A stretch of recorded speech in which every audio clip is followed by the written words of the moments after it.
नमस्कार दोस्तों, देविका क्लासेस के ऑफिशियल यूट्यूब चैनल पर आप सभी का स्वागत है। आज हम पॉलिटी की सीरीज़ को एक नई दिशा देंगे, अर्थात एक नए लेक्चर के साथ में उसकी शुरुआत करते हैं। पहला है यानी जो टॉपिक है हमारा, यानी हमने प्रस्तावना कराया आपको, उसके बाद में भाग 1 कराया, भाग 1 के बाद में भाग 2 कराया यानी नागरिकता कराई, और इसके बाद में बेटा मौलिक अधिकार पर आते हैं हम।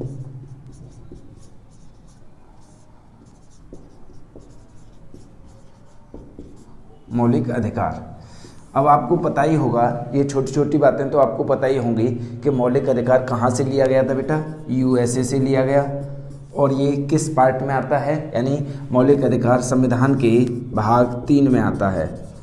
मौलिक अधिकार संविधान के भाग 3 में आता है और ये यूएसए से लिया गया, यानी कि अमेरिका से लिया गया मौलिक अधिकार को इंग्लिश में फंडामेंटल राइट कहते हैं। ये छोटी छोटी बातें हैं जो आपको पता होनी चाहिए, तो कि आप उस सीरीज से अब उठ चुके हैं, आपकी जो तैयारी का स्तर है वो बेहतर थोड़ा सा बढ़ गया है। तो आप मौलिक अधिकारों को इंग्लिश में कहते हैं फंडामेंटल राइट्स। यहाँ से हम चीज़ों को शुरुआत कर रहे हैं और ये आज आर्टिकल 12 पर वीडियो बनाऊंगा बेटा, और बहुत छोटी वीडियो होगी, लगभग 15 से कम ही में सिमट जाएगी, 15 मिनट से कम ही में सिमट जाएगी ये वीडियो जो होगी। मौलिक अधिकार की हम बात करें तो मौलिक अधिकार अगर हम देखें तो ये कह सकते हैं कि ये लीगली जस्टेबल हैं। लीगली जस्टेबल का क्या मतलब है, ये वैधानिक रूप से न्यायोचित प्रकृति के हैं। कैसे हैं ये? वैधानिक रूप से न्यायोचित प्रकृति के हैं। मैं यहाँ लिख देता हूँ मौलिक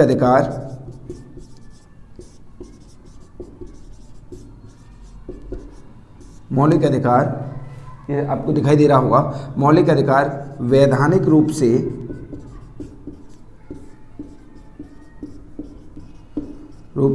न्यायोचित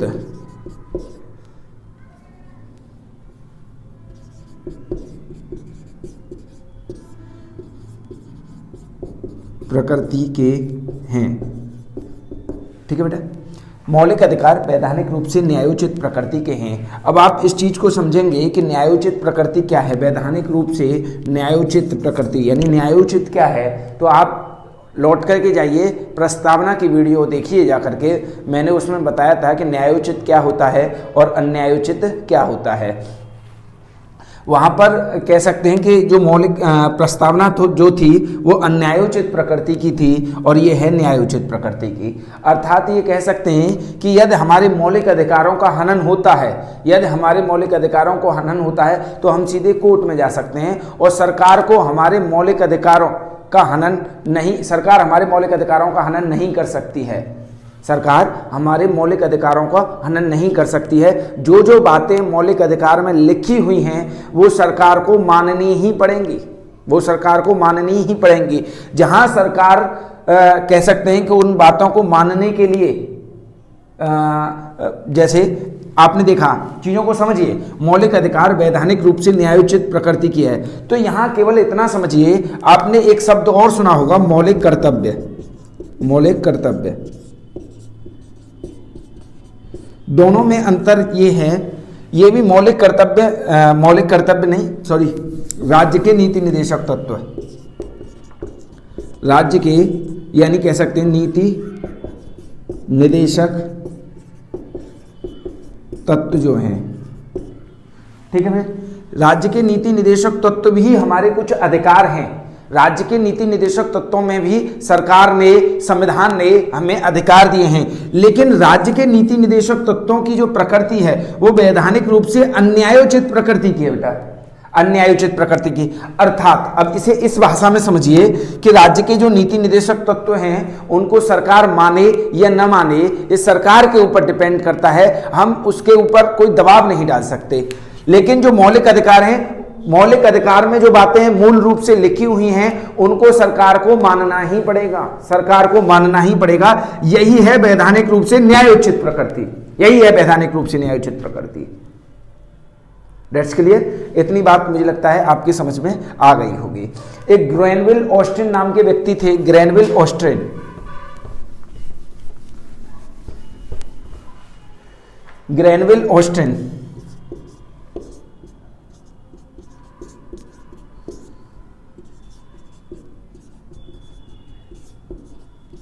इन्होंने कहा था कि मौलिक अधिकार भारतीय लोकतंत्र के आधार स्तंभ हैं। इन्होंने कहा था मौलिक अधिकार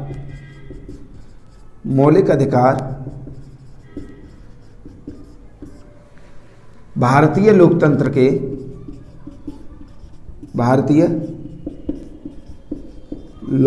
के आधार स्तंभ हैं।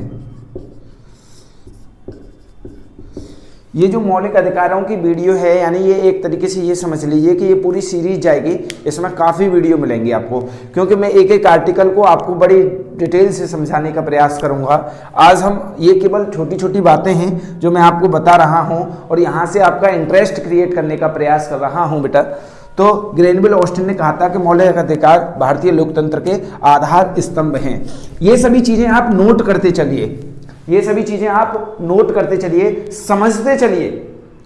अपनी कलम में लिखे, अपनी जो नोटबुक है आपकी, उसमें आपकी कलम के द्वारा लिखा हुआ एक एक शब्द बहुत महत्वपूर्ण है, एक एक शब्द बहुत महत्वपूर्ण है, क्योंकि यही असली आपके नोट्स हैं। मैं बार बार कहता हूं इस बात के लिए कि आपके द्वारा लिखे हुए नोट्स ही असली नोट्स होते हैं। जो बाजार से रद्दी के रूप में आने वाले नोट्स वो तो असली नोट्स नहीं होते, वो नकली नोट्स होते हैं।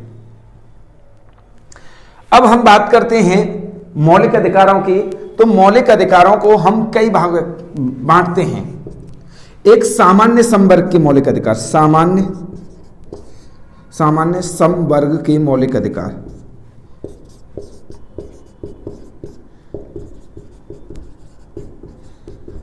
ठीक है भाई, बहुत धीमे धीमे समझेंगे। सामान्य संवर्ग के मौलिक अधिकार, ठीक है भाई।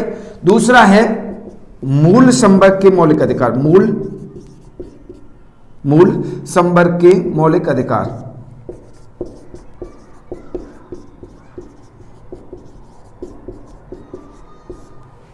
ठीक है। अब तीसरा है अपवादित संवर्ग के मौलिक अधिकार, अपवादित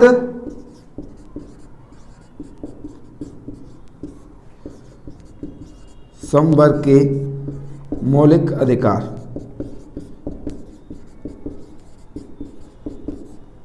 ठीक है भाई। अब चौथा आता है, ये मैंने सभी मौलिक अधिकारों को बांट दिया है। आपको पता होना चाहिए कि मौलिक अधिकार हमारे भाग 3 में आर्टिकल 12 से 35 तक है बेटा। आर्टिकल 12 से 35 तक मौलिक अधिकारों का जिक्र है। और ये मान लीजिए कि ये पूरे संविधान में सबसे महत्वपूर्ण, यदि परीक्षा के दृष्टिकोण से देखेंगे तो मौलिक अधिकार सबसे महत्वपूर्ण हैं। आर्टिकल 12 से 35 तक हैं। तो अपवादित संवर्ग के मौलिक अधिकार। नेक्स्ट आते हैं बेटा क्रियान्वयन से संबंधित मौलिक अधिकार, क्रियान्वयन से संबंधित मौलिक अधिकार।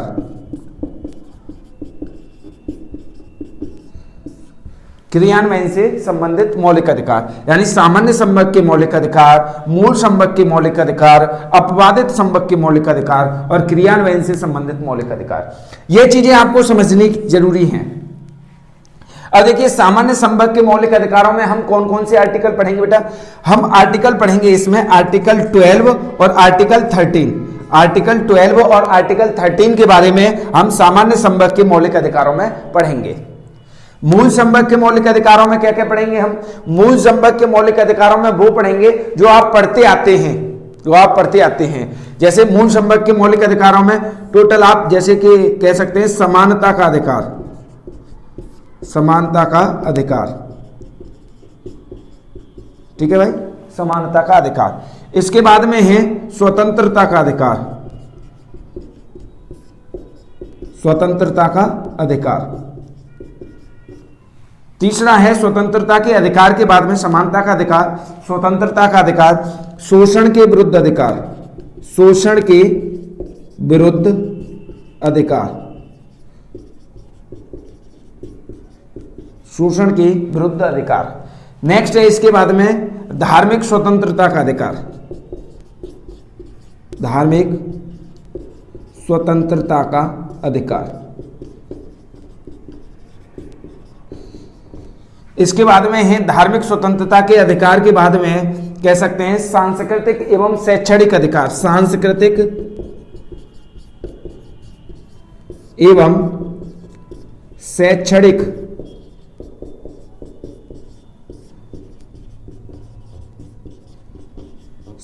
अधिकार। और इसके बाद में सांस्कृतिक एवं शैक्षणिक अधिकार के बाद में नेक्स्ट है संवैधानिक उपचारों का अधिकार। संवैधानिक उपचारों का अधिकार। ठीक है भाई, संवैधानिक उपचारों का अधिकार। क्रियान्वयन से संबंधित मौलिक अधिकार में हम कौन सा आर्टिकल पढ़ेंगे? आर्टिकल 35।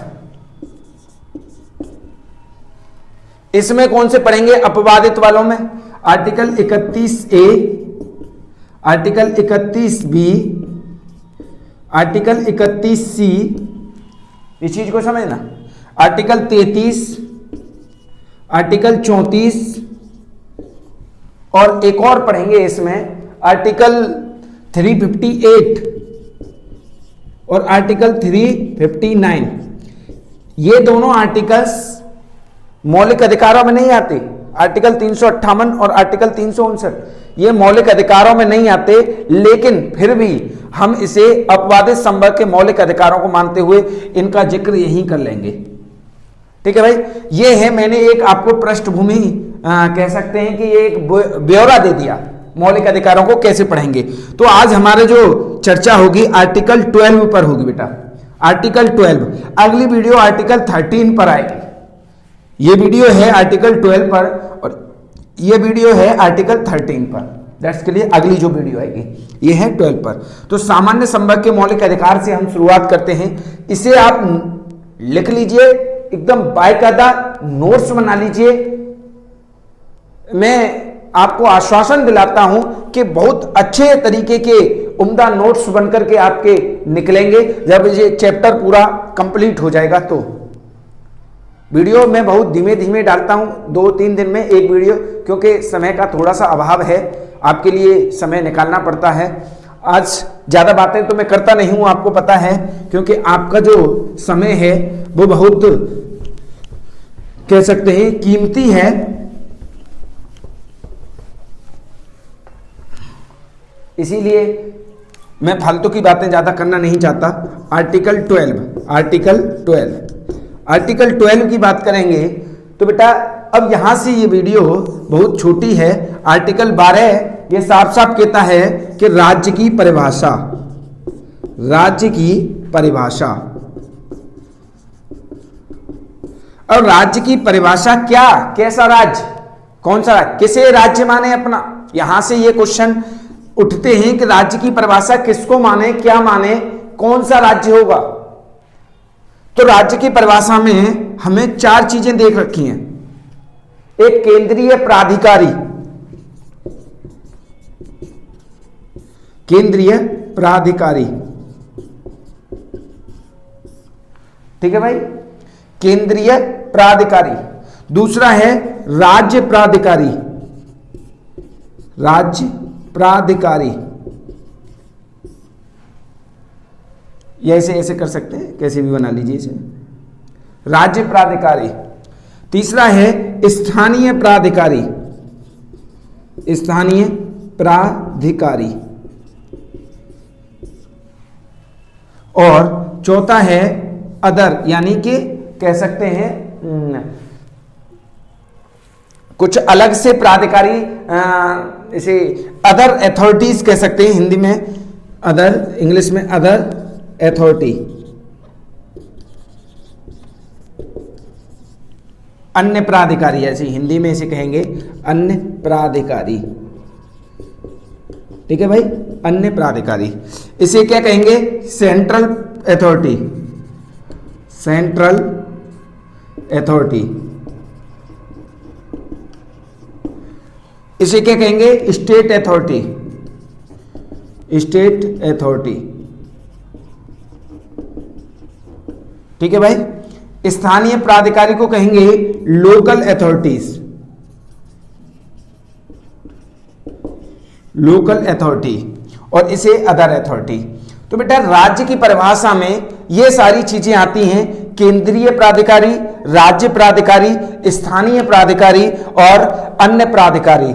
इंग्लिश में से कहें तो central authority, state authority, local authority और अदर अथॉरिटी। अब देखिए केंद्रीय प्राधिकारी में क्या क्या जोड़ा जाएगा और क्या क्या आता है इसमें। केंद्रीय प्राधिकारी, या आप ऐसे अलग से बना करके फिर लिखेंगे केंद्रीय प्राधिकारी में बेटा भारत सरकार। केंद्रीय प्राधिकारी में कौन आता है? भारत सरकार, भारत सरकार, लोकसभा, राज्यसभा कोमा लोकसभा कोमा राज्यसभा, संसद, ये सभी किस में आते हैं बेटा? ये सभी संस्था जो हैं भारत सरकार, लोकसभा, राज्यसभा, संसद, ये केंद्रीय प्राधिकारी में आता है। केंद्रीय प्राधिकारी। राज्य प्राधिकारी में क्या आता है? यानी इसे यहां पीएम भी कर सकते हैं, पीएम, ये केंद्रीय प्राधिकारी में आता है। राज्य प्राधिकारी में क्या आता है? राज्य सरकार, राज्य सरकार। और क्या आता है बेटा? विधानसभा, विधानसभा, विधान परिषद, विधान परिषद, और क्या आता है? विधानसभा, विधान परिषद और सीएम कर सकते हैं इसे। यानी ये जो चीजें हैं वो राज्य प्राधिकारी में आएंगी। स्थानीय प्राधिकारी में क्या आएगा? ग्राम पंचायत, नगर निगम,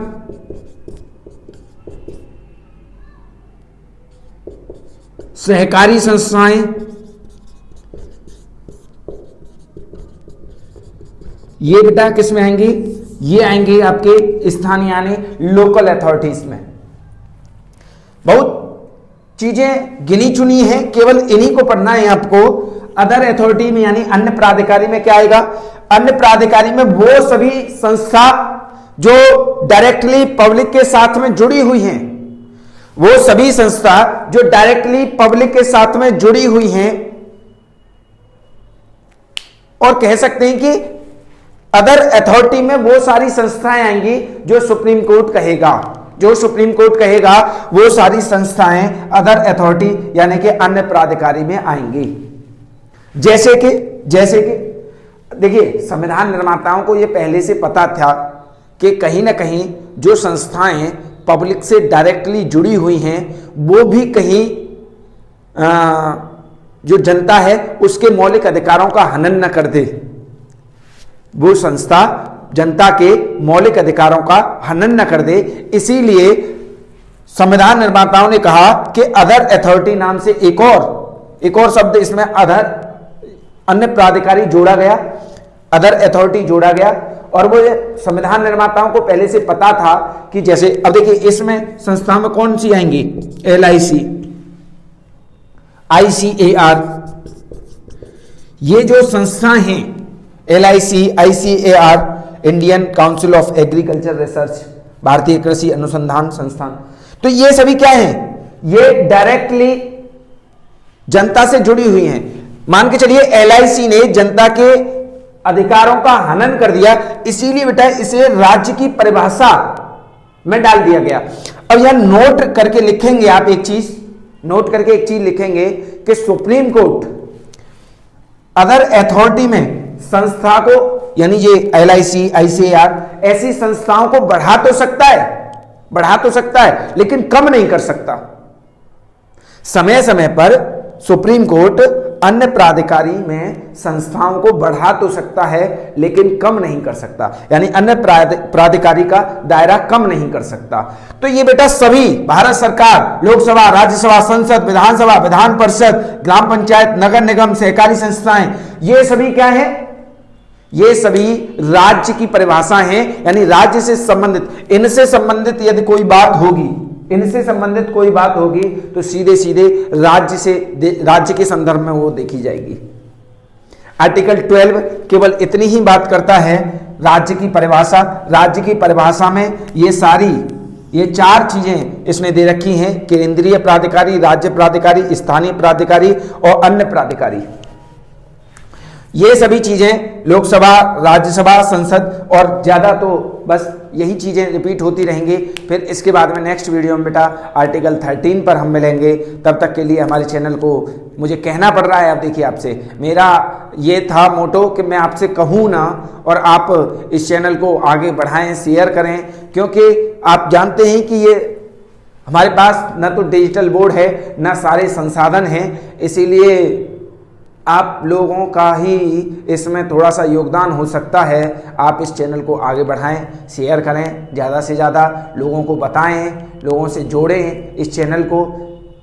आज के लिए इतना ही। इसके बाद में नेक्स्ट वीडियो बेटा आर्टिकल 13 के ऊपर हम लेकर के आएंगे।